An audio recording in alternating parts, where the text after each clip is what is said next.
closing it. Hey, how you doing?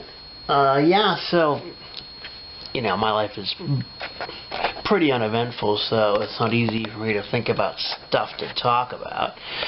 But I want to keep in practice, because, you know, someday I'm going to have stuff I want to talk about, and, you know, I want to overcome all the,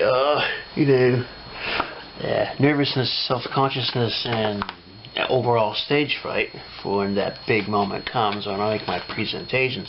I talk about some illustration artists that I think are pretty noteworthy.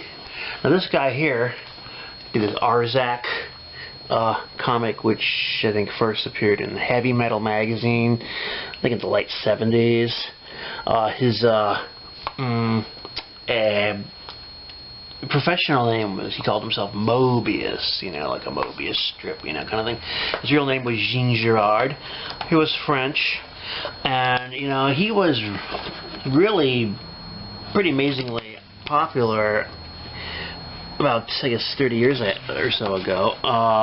He actually, he not only did illustration work that appeared in, most notable or noteworthy would be the Heavy Metal magazine, which was the American version of something from the France called Metal Hurlant or something like that, who also featured other artists like Philippe Drouillet, I think that's how you say his name, and then there's, I guess, Richard Corbin. I don't know if he appeared in the French version of the publication or not. And other ones sort of escapes me right now, because I really haven't even thought about this kind of stuff in decades.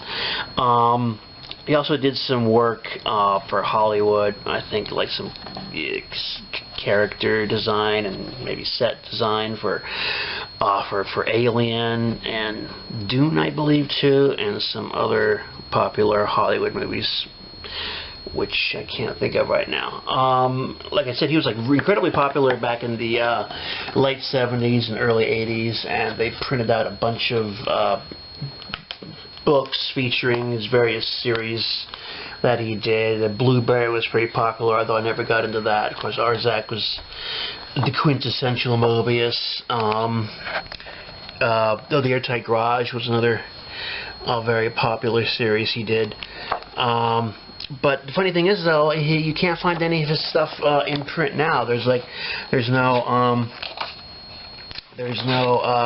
books out featuring his art. I looked all over, like Amazon and eBay. I couldn't find anything, but I did find this book here, the Arzak series. It's French. It's in French. That's, of course, the language it was originally published in is in French. This is the only book I could find featuring his work, was his French edition of Arzak.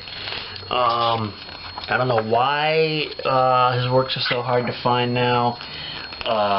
They're all, the original editions that came out in the 80s are all collector's editions. I used to have them all. I think that time they were selling for, like, you know, I'm thinking like between like $12 and $20 each. Now they're all collector's items, and they're like hundreds of dollars. You know, so I mean, that's a little bit out of my price range, but I was able to find this French edition, which doesn't really bother me, because you probably have noticed that most of these stories don't have an awful lot of dialogue in them, you know, and, you know, in the parts that do have French dialogue, like there's some stories here near the end, I think. It doesn't really bother me. It's in French. I mean, you know, sort of charming, I guess. I mean, I don't really speak French myself. Although I did accidentally sign up for a French class in high school, but I had to drop that class after a week because that was such a queer language to try to speak. I just couldn't do it. But yeah, this is the only available compilation of his work that seems to be in print now. I mean, according to the back here, it's part of a series. They got there's other books. I didn't see any of these books on Amazon. Of course, I didn't specifically look for them. But this anyway, this is the best one. Of course, there's the Airtight Garage. Maybe I'll see if I can get that one next. Although the Airtight Garage was, I think, a lot more dialogue heavy than Arzak. And then this other artist, he's actually Filipino artist, if you can believe that, but I think he did amazing illustration work. I first saw examples of his work in Heavy Metal magazine, actually.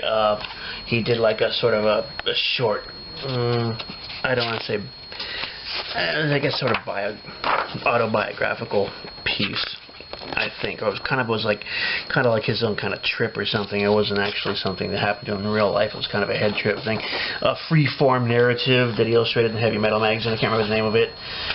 This is the only one of the few. Actually, there's some books out about him. I ordered another one recently, which is sort of a retrospective of his career. He did a lot of work for the Warren publications. And I think he did some stuff for the Marvel magazine publications.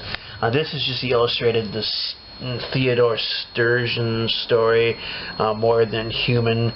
Yeah, I just got this. I haven't had a chance to really read it. I read the first few pages. It seems to be about some girl who has some kind of psychic powers or something like that.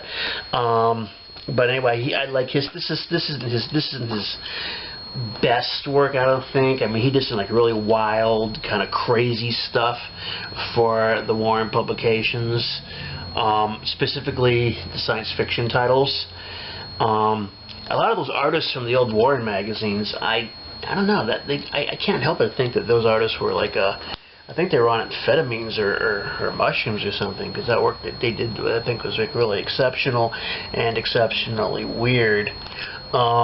Now, you know, if you could look at some of the pages from these stories, but I don't think they're really so wild. You know, it's kind of like just like kind of straight illustration stuff. He's just, you know, panel by panel pictures of people walking around, dialogue boxes, you know, like weird creatures or strange sort of LSD-inspired montages or anything, which is the kind of stuff that I think he was exceptional for.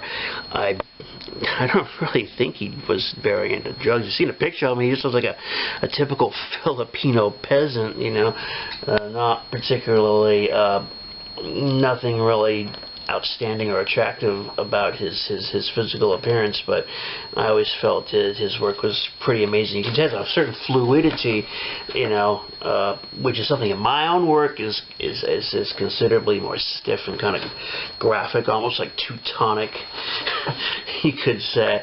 But he has this kind of like weird kind of flow, which I always envied, because it's something that I personally never really mastered. But anyway, this is two books I want to talk about. I used to have quite an impressive library. Well, a couple times I had pretty impressive libraries, but you know, various misfortunes always came along, and since I always invested so much money in my book collections, those are always the easiest way to get quick cash, even though I got totally taken to the bank when taken to the cleaners actually when I sold them. But I still was always able to get a pretty decent chunk of change by liquidating my library, but I didn't get anywhere near what it was worth. But anyway, I'm just starting to build my library up again, little by little, and I normally don't get art books, so I actually have some other stuff. Maybe I'll come back and talk about that. Anyway, that's all for now. I think my cameraman is starting to get fatigued or something. Another man. Camera woman. Sorry. I mean, they don't know who's holding the camera. Anyway, I'll talk to you guys later. Bye.